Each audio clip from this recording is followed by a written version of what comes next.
થોડું ગીતા ઉપર આગળ વધીએ આપણે. અર્જુન વિષાદ યુગ, ગીતાનો પ્રથમ અધ્યાયની અંદર જ્યારે અર્જુન એવું કહે છે કે મારાથી યુદ્ધ નહીં થાય, મારા જ સગાવાલા મારી સામે છે, જે ધર્મ, જે રિશ્તા, જે સંબંધોની હું આજીવન પૂજા કરતો આવ્યો છું, એ સંબંધો ઉપર તીર કઈ રીતે ચલાવી શકું? અને ત્યારે આપણને અર્જુન સાથે પ્રેમથી વાત કરતા કૃષ્ણ એને નામર્દ અને નપુંસક કહેતા સંભળાય છે કે તું કેવી વાત કરી રહ્યો છે? ક્ષત્રિય થઈને તું આવી બાયલા જેવી વાતો કઈ રીતે કરી શકે છે? જ્યારે તારું ધર્મ છે, તારું કર્તવ્ય છે કે તારે આ યુદ્ધ લડવાનું છે, ત્યારે તું ગાંડીવ નીચે મૂકીને બેસી ગયો છે. અને પછી શ્રી કૃષ્ણ એને આ જે જ્ઞાન છે, ગીતા જ્ઞાન, એ આપે છે. અને આપણને એ સંજય દ્વારા સાંભળવા મળે છે. આપણને કૃષ્ણ દ્વારા સંભળાયેલી ગીતા ડાયરેક્ટ નથી મળી.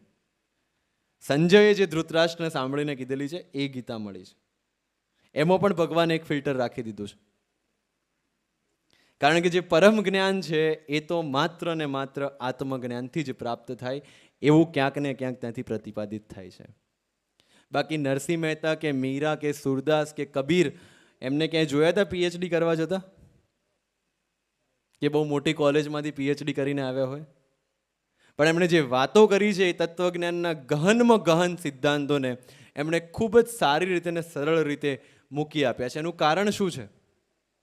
એનું કારણ એ છે કે એમણે જે જ્ઞાન મેળવ્યું છે એ આત્મામાંથી મેળવ્યું છે. કૃષ્ણએ ચોખ્ખું જ કીધું છે ગીતામાં કે જ્ઞાન એ આત્માનો મૂળભૂત ગુણધર્મ છે. તો આત્મા છે ક્યાં? ક્યાં શોધવી?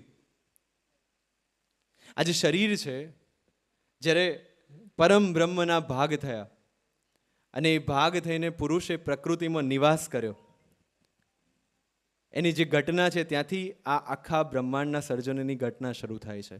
5 મહાભૂત, 5 પદાર્થ, 5 કર્મેન્દ્રિય, 5 જ્ઞાનેન્દ્રિય અને 3 સ્વભાવ, રજસ, તમસ અને સત્વ. આ 23 પદાર્થોનું મિશ્રણ થઈને આ શરીર બન્યું.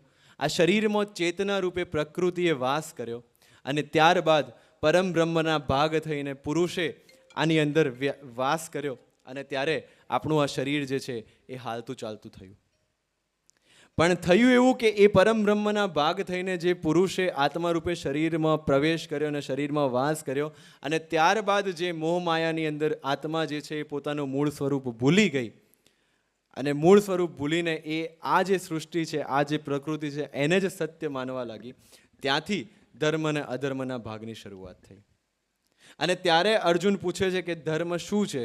તો એ આત્મા જે પોતાનો મૂળ સ્વભાવ ભૂલી ગઈ છે, પોતાનું મૂળ સ્વરૂપ ભૂલી ગઈ છે, એ પોતે આત્મા એ પરમાત્માનો ભાગ છે, એ સ્વરૂપ સુધી પહોંચવાનું, એ સમજણ સુધી પહોંચવાનો જે રસ્તો છે એ જ ધર્મ છે. અને એ જે આપણને દૂર લઈ જાય છે એ જ અધર્મ છે. આ શોર્ટ અને સિમ્પલ ડેફિનેશન છે ધર્મની. એટલે જ્યારે આપણને રિયલાઇઝ થાય, જ્યારે આપણને સમજાય કે મારી અંદર જે વસી રહ્યો છે એ આત્મા છે, એ પરમાત્માનો જ એક ભાગ છે, ત્યારે કદાચ મને સૃષ્ટિની અંદર દરેક જગ્યાએ પરમાત્મા દેખાવા લાગે અને એનું જ નામ જે છે એ સાંખ્ય યોગ અથવા જ્ઞાન યોગ છે.